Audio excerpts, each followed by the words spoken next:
one-run lead for Philadelphia as we go to the bottom of the ninth. Jim Fregosi will manage as he did during the regular season, and he'll give the ball to Mitch Williams. Well, that was a hitter's series. It was our closer was tired, and I think that was the whole series. A series of closers. Whoever got him out in the last inning would win the game. So the tying run is at second. The run that would win the World Series is at first, and Joe Carter is the batter. I just knew that somehow, some way, the game was going to revolve around what I did that particular at-bat. He's 0 for 3 tonight, 0 for 4 lifetime against Williams. The one thing, when you're in the spotlight like that, a lot of things was going through my mind. Williams has fallen behind Carter 2-0.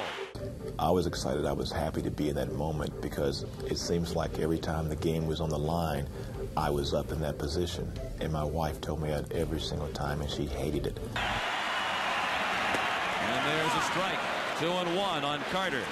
Make sure you see the ball. You got to concentrate a little bit harder. So I step out, kind of gather my thoughts.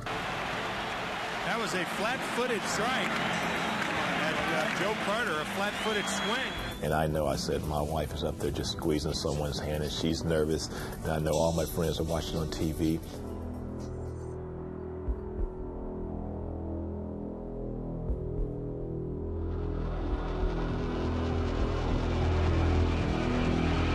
One guy's going to fail and one is going to succeed. Now the 2-2.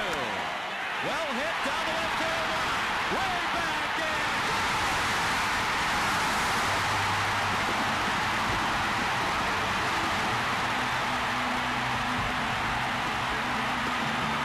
Joe Carter with a 3-run homer.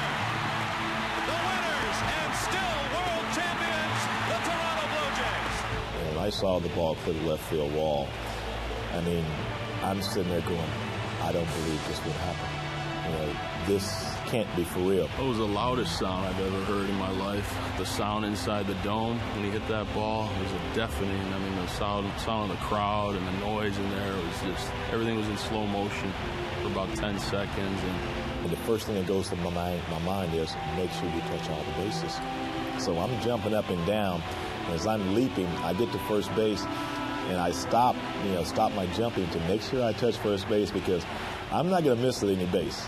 I'm looking in the stands. The fans are going wild, and I'm thinking, why didn't I learn to do cartwheels? And that is literally going through my mind. It's only the second time ever that a World Series has ended on a home run.